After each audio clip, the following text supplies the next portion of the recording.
আমরা যারা কোনো দিনই কোনো নেশার জিনিস স্পর্শ পর্যন্ত করিনি, তারাও কিন্তু রাস্তায় বেরিয়ে বা যে কোনো জায়গায় গিয়ে প্যাসিভ স্মোকার হয়ে যাচ্ছি।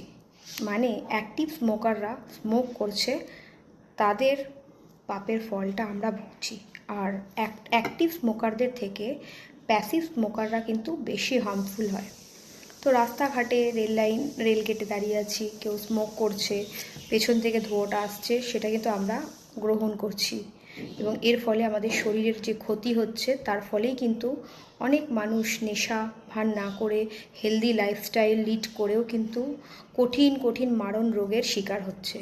তো রাস্তাঘাটে যেখানে সেখানে স্মোক করা যে অপরাধ, সেইটা যেখানে সেখানে থুতু ফেলা যে অপরাধ, সেইগুলো কিন্তু কেউ বলতে যায় না। কিন্তু একটা দুটো ছেলে মেয়ে যদি দুজনকে ভালোবেসে একটু গল্প করে বা একটু স্কুটি করে বা একটু বাইক করে ঘুরতে যাচ্ছে, তখন কিন্তু তাদেরকে অ্যাটাক করার জন্য মানুষজন চলে আসে।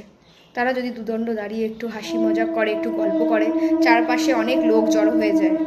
আসলে মানুষ বোঝেই না কোনটা হার্মফুল, কোনটা ভালো, কোনটা মন্দ, কোনটা মানুষের জন্য ভালো, কোনটা মানুষের জন্য খারাপ। অ্যাকচুয়ালি মানুষের প্রতিবাদ করা উচিত স্মোকারদের বিরুদ্ধে, যারা বাইরে যেখানে সেখানে স্মোক করছে, যেখানে সেখানে থুতু ফেলছে। ভালোবাসা কোনো অপরাধ নয়।